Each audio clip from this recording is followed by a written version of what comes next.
Hello everyone, in this tutorial I'll show you how to use scope boxes and dependent views to organize large floor plans into smaller and easier to read.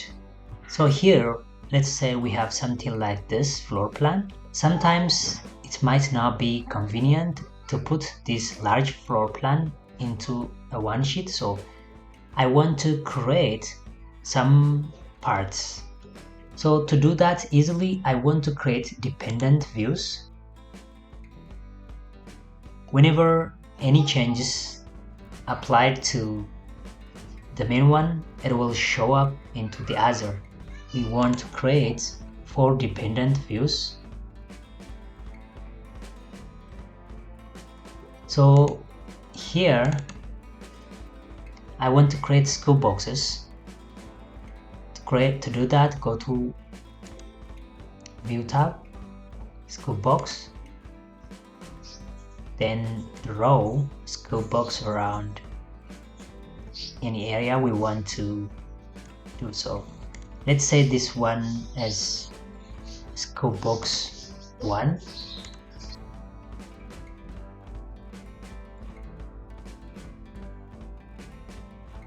So now we have 4 scope boxes.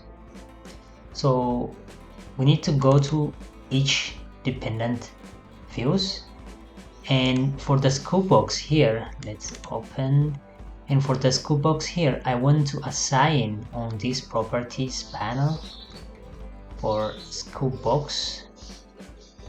Here it says none, but I want for the first view I want assign scope box 1.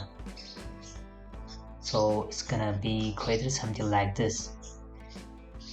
Like this we want to apply for other. For this one, scope box 2. Here it shows part of the second scope box. We can see.